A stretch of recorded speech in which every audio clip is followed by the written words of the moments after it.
안녕하세요, 호피니스입니다. 제가 이번 영상을 찍게 된 이유는요, 배움을 공유하기 위함입니다. 우리가 사는 이유는 저는 계속 배우기 위함이라고 생각해요. 더 나은 사람이 되고, 더 우월한 사람이 되고, 더 멋있고 예쁘고 똑똑한 사람이 되면서 맛있는 것도 많이 먹고, 그러기 위해서 계속 끊임없이 배우는 게 삶의 목적이라고 생각하는데요. 네, 그를 위해서 먼저 간단히 근황을 설명을 드리고요. 그리고 책을 2권 정도만 소개를 드리고자 합니다. 먼저 제가 10개월 전에 영상 하나를 찍었었어요. 당연히 폭망했고요. 정말로 부끄러운 영상인데 그걸 내리지 않았던 이유는 정말 최악의 모습을 남김으로써 더 나아지는 모습을 보이고자 그랬습니다. 그리고 이제 지금 아니면 영원히 못 찍겠다 싶어서 용기 내서 찍었어요. 네, 망하더라도 용기를 내야겠다라는 것을 그냥 남기고 싶어서 찍었고요. 보시면 아시겠지만 일단 영상의 밝기가 밝아졌어요. 친구가 높은 집으로 이사를 했고, 그리고 또 제가 취직을 해서 법인폰으로 찍고 있기 때문에 핸드폰 화질도 조금 좋아졌고요. 뭐 이런 식으로 삶에서 계속 배우고 하다 보니까 저도 이런저런 변화와 발전들이 있었습니다. 작년엔 책을 한 100권 정도는 읽고 글을 한 500권 정도 쓴 것 같아요. 근데 지금 슬슬 좀 버거워지는 시점이 왔는데, 그러다가 이제 최근에 폴리매스라는 책을 봤더니 다방면적으로 좀 더 시도를 해야겠다라는 생각이 다시 들었어요. 그래서 저는 이제 상담심리학 학위를 딸 예정이고요. 아직 시작은 안 했지만, 그리고 공간 디자인에 대해서 좀 공부를 할 예정이고, 그리고 드로잉을 배울 거고요. 또 영상도 이제 슬슬 찍어 보려고 합니다. 이런 식으로 다방면적으로 하려고 해요. 네. 뭐 그 와중에 저는 항상 배우려고 하고, 또 배운 게 있으면 이렇게 공유하고 싶고요 라고 생각을 해요. 저는 어떤 사람이든 두 사람이 있으면 저는 제가 누군가를 만나면 내가 가르쳐 줄 게 있거나 그 사람한테 배울 게 있거나 둘 중 하나는 반드시 있다고 생각하거든요. 그래서 어떤 사람을 만나든 가르칠 수 있는 걸 알려주고, 더 훌륭한 사람을 만나면 많이 열심히 배우고, 이렇게 하고 싶습니다. 지금까지는 사실 뭐 주위에 훌륭한 사람이 많지가 않다고 생각을 했어요. 그래서 훌륭한 책을 많이 찾아 읽었고요. 그래도 이제 조금은 제 생각을 공유하고 싶어서 영상을 찍게 됐습니다. 서론이 너무 길었는데요. 오늘 소개시켜드리고 싶은 책은 2권이에요. 세 번째 뇌라는 책이랑 폴리매스라는 책인데요. 먼저 세 번째 뇌입니다. 우리의 뇌는 몇 개죠? 우리의 뇌는 하나인데요. 저자는 우리의 뇌를 임의로 3개로 구분을 함으로써 좀 기능상으로 이렇게 편의를 위해서 구분했다고 밝힙니다. 저자가 말하는 첫 번째 뇌는 이성의 뇌예요. 논리를 담당하고 사고하는 뇌. 두 번째 뇌는 감정을 담당하는 부분입니다. 동물의 뇌 또는 파충류의 뇌라고 하는 부분이고요. 세 번째 뇌는, 저자가 말하는 뇌는 모방의 뇌입니다. 이 모방의 개념은 사실 뭐 몇십 년 전에 이미 밝혀졌대요. 신경과학자들이 사람 안에 거울신경세포가 있다는 거를 연구를 통해 밝혀냈고요.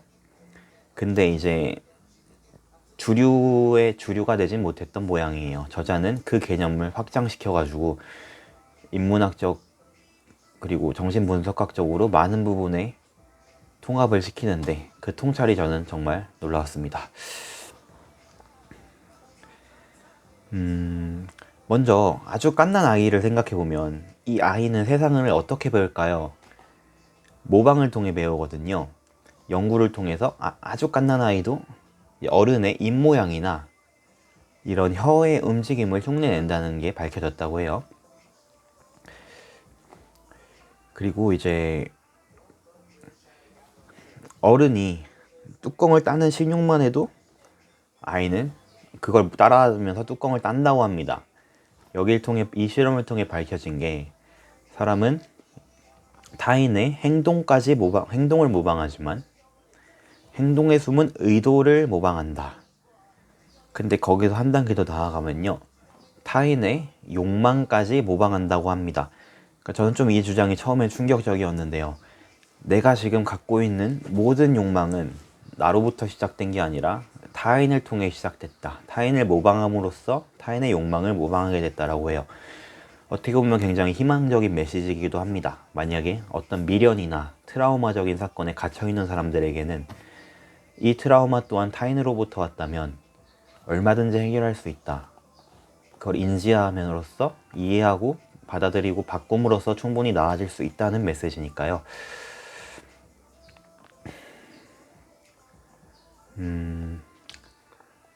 그래서 이 사람의 모방하는 기능은 후천적이고 학습에 의한 게 아니라 선천적이고 기본적인 기능이라는 게 여러모로 밝혀졌다고 해요. 다시 말하면 전 세계의 모든 사람, 몇 명이죠? 60억인가요? 70억인가요? 모든 사람은 선천적으로 모방하는 기능을 타고났고 지금 이 순간도 모방을 하고 있어요. 저자는 자아를 설명하면서 자아는 고정된 게 아니다. 항상 유동적이다. 어떻게 유동적이냐? 상대방의 관계를 통해서 끊임없이 변한다라고 해요. 여기서 또 굉장히 충격적인 사실을 하나 알게 됐는데, 우리가 그동안 무의식이라고 불렀던 부분, 예전에 프로이트나 융은 인류의 신화나 환상, 관습 속에서, 집단적인 속에서 이런 원형적인 개념 혹은 이런 상징적인 개념으로서 무의식을 주장했었는데, 저자는 그 무의식이 사실은 모방이라는 걸로 설명이 가능하다라고 하더라고요. 근데 저도 읽어보니까 되게 납득이 돼요. 예를 들면 최면이라든가 집단심리라든가 이런 거 있잖아요. 예를 들어 사무실에 있으면 굉장히 분위기가 깝깝하다거나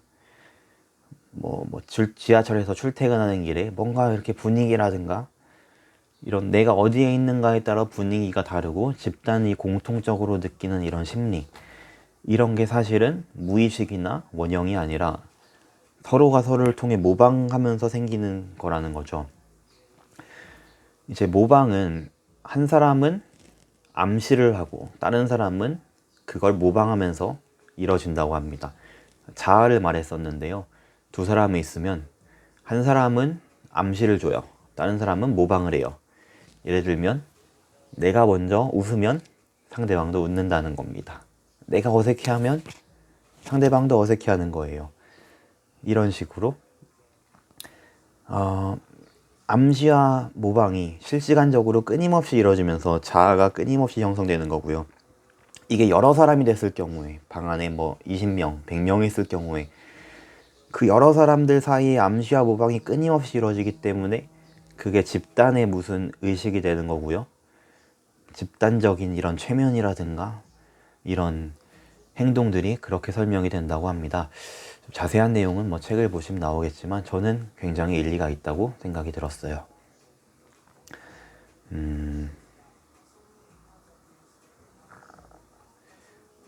네, 그 책을 통해 제가 느낀 가장 큰 거는요, 좀 웃음을 찾았습니다.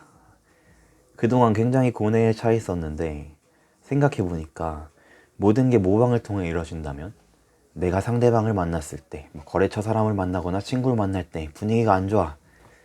그러면 일단 웃으면 되잖아요. 내가 웃으면 상대방도 웃고, 내가 부드럽게 풀어가면 상대방도 부드럽게 받아들일 거고요. 물론 상대는 또 부정적인 암시를 할 수는 있겠죠. 굉장히 심각한 암시를 나한테 던질 수 있는데 내가 그 암시를 따라가서 모방을 할지, 아니면 내가 오히려 내 페이스로 웃음으로써 상대방이 나의 웃음을 모방하도록 할지, 이런 주도권도 모방의 개념으로 설명이 가능하더라고요.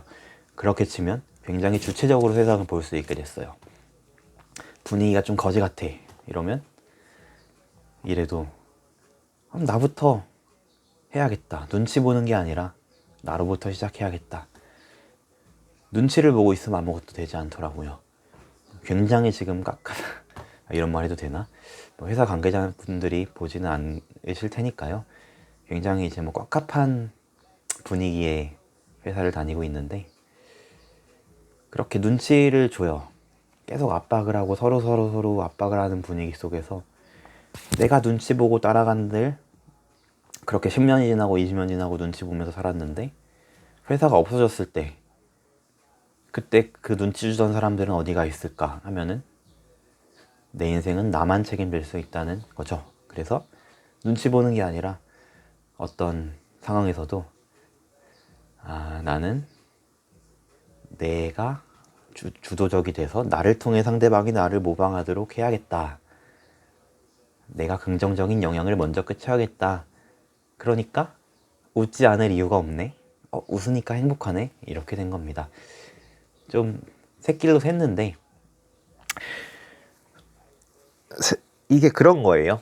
나중에 다음 영상에서 폴리메스라는 책을 통해서도 설명을 드리겠지만 계속 배우면 배울수록 모든 게 연결이 돼 있고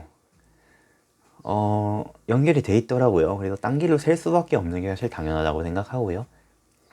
근데 그런 면에서 이 세 번째 뇌라는 책은 그 세상 보는 시각을 바꿔주는 굉장히 저한테는 큰 책이었습니다. 왜냐면 우리는 세상을 어떻게 바라보느냐에 따라서 생각이 바뀌고 행동이 바뀌고 인생이 바뀌잖아요. 사람을 대할 때 모방하는 사람으로 대할 때 정말 굉장히 세상 보는 시각을 바꿔준 책이었습니다. 제가 한 가지 놓치고 간 부분이 있는데요. 모방의 대상은 모델이 되어주는데요. 이 모델에는 세 가지 종류가 있어요. 첫 번째는 모델, 두 번째는 경쟁자, 세 번째는 장애물인데요. 모델로서의 모델은 공유할 수 있는 대상을 같이 욕망할 때예요. 같이 우리는 책을 좋아하는 사람, 뭐 취미생활이 같은 사람, 아니면 같은 신념을 공유하는 사람이라면 같은 신념을 주고받으면서 같이 성장할 수 있겠죠. 서로가 서로에게 긍정적인 모델이 되어주고 긍정적인 욕망을 모방하면서 같이 발전하는 관계입니다. 근데 공유할 수 없는 대상을 서로가 욕망하게 됐을 때, 한 여자를 같이 좋아하게 됐을 때 예를 들면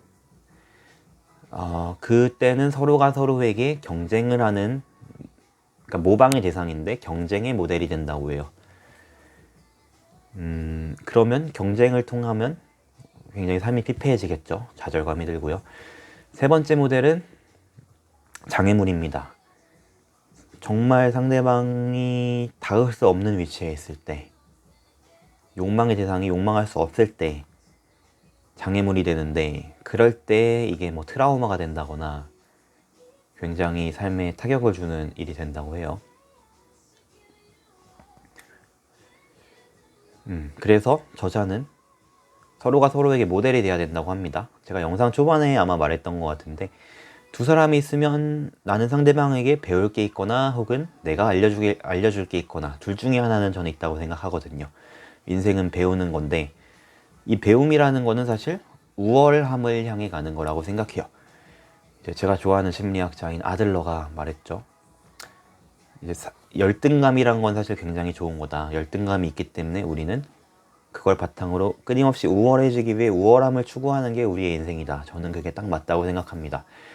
우월함을 추구하기 위해서 많은 우월함의 대상이 되는 사람들을 곁에 두는 거고요. 그 사람들의 우월함을 모방해서 배우고 나아가고 싶은 거라 생각해요. 그래서 나보다 나은 사람한테는, 나보다 우월한 사람한테는 우월함을 배우고 내가 알려줄 수 있는 사람한테는 그걸 알려줘서 같이 끌어가고, 그런 개념에서 보면 열등감이나 경쟁자나 혹은 장애물, 절대로 내가 노력해도 이번 생엔 갖지 못할 좌절감을 주는 것들도 의미를 찾고 거기서 나를 더 성장시키고 우월하게 만드는 충분히 대상이 될 수 있으리라고 저는 생각을 해요. 이제 그런 개념으로 제 인생 가치관에서도 굉장히 큰 부분을 형성하게 해준 책이었습니다. 세 번째 뇌라는 책이었고요.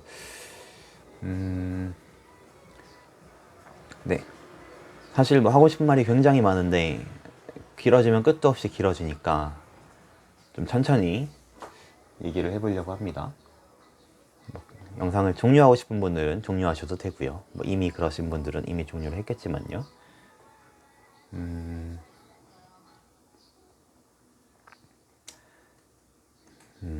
네. 그래서 이 정리하는 뇌라는 책은 아니죠. 세 번째 뇌라는 책은 이런 식으로 제가 세상을 보는 시각을 바꿔주고 좀 자신감, 확신을 주게 한 책. 눈치를 정말 보지 말아야겠다. 이런 기존에 가진 많은 생각들을 연결하게 해준 굉장히 좋은 책이었고요. 다음 영상에서 또 폴리메스라는 책으로 다시 찾아뵙겠습니다. 감사합니다.